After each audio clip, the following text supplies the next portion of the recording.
Hi, Mrs. L. from the Mattatuck Laurel Library, and we're back with that bird again. Thank you, Jeremy Tankard, for writing these wonderful stories with this crazy character, Bird. This time we're going to share Sleepy Bird. And thank you to Scholastic for allowing us to read these stories. Now, if you've been following us, you have met Grumpy Bird. You have met Hungry Bird. So now we're going to meet Sleepy Bird. I wonder if there's anyone in your house who, when it's time to go to bed, they're not tired. They're just not ready to go to bed. Do you know anybody like that in your house? Let's see what happens with Jeremy Tankard's Sleepy Bird. Now, I wanted to show you on the very first, the end papers of this book. Here we have Bird. And where does Bird live? He lives in a nest, and that's where he is. And you can see that it's nighttime. It's dark outside. It was bedtime, but Bird was not ready to go to sleep. So here's his bed, and he's hanging on a branch. He doesn't look ready to go to sleep, does he? His wings wanted to flap, and his legs wanted to run, and all of him wanted to play. "Whee!" said Bird. "It's party time." Oh, I love Bird. Fox was getting cozy when he heard Bird coming. "Goodness," said Fox. "That's a lot of noise for bedtime." "Well, I'm not tired," said Bird. "Maybe if you hugged my blankie," said Fox. "It helps me get sleepy." "Blanky schmanky," said Bird. "Let's play." Fox was too sleepy to play. So Bird went to find Beaver. "It's bedtime, Bird," said Beaver. "Oh, bedtime is for babies," said Bird. "Well, how about I read you a story?" said Beaver. How about you don't?" said Bird. He tapped Beaver on the arm. "Tag, you're it." We love Beaver. Beaver loves to read. Bird ran to Rabbit's house, but Beaver didn't follow. "Everybody says it's bedtime," said Bird, "but I'm not tired." "Well, do you want to snuggle my stuffed kitty?" asked Rabbit. "A stuffed cat?" said Bird. "Are you trying to give me nightmares?" Do you think birds like cats?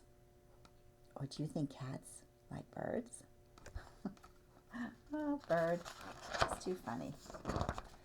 So Bird went off to find Raccoon. "Raccoon," said Bird, "you'll play with me, right?" "But it's bedtime," said Raccoon.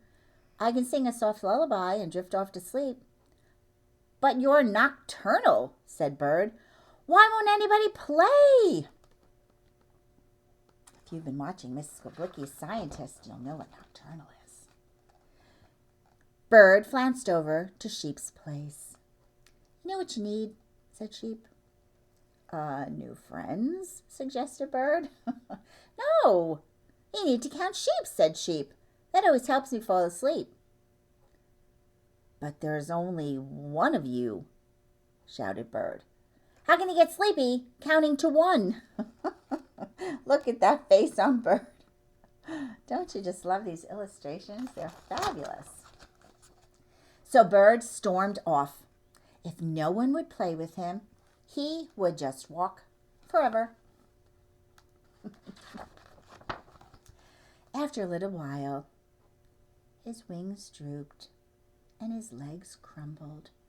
"But I'm not tired," said Bird. "Why should I go to sleep?" He looks so sad, Bird. Bird's friends heard his cries, and they all came running. Look at all those wonderful friends Bird has. Fox covered Bird with his blankie. Beaver read a story. Rabbit tucked his stuffed kitty under Bird's wing. Raccoon sang a quiet song. Sheep counted herself until she got to one more times than she could count. "I am not sleepy," mumbled Bird as his eyes closed. "Finally," said his friends. "I thought he'd never fall asleep, said Fox. And there he is. Bird is sleeping. They all lay down near Bird and slept. Then Bird rolled over. He opened his eyes. He yawned and he stretched. Hiya, chirped Bird. Who wants to play? Look at Bird. He is not tired. I'll bet there's someone in your house that's like Bird. We hope you've enjoyed Sleepy Bird by Jeremy Tankard. He's quite the character, our bird. Have a wonderful day and enjoy all of the different Jeremy Tankard books. Remember, keep reading.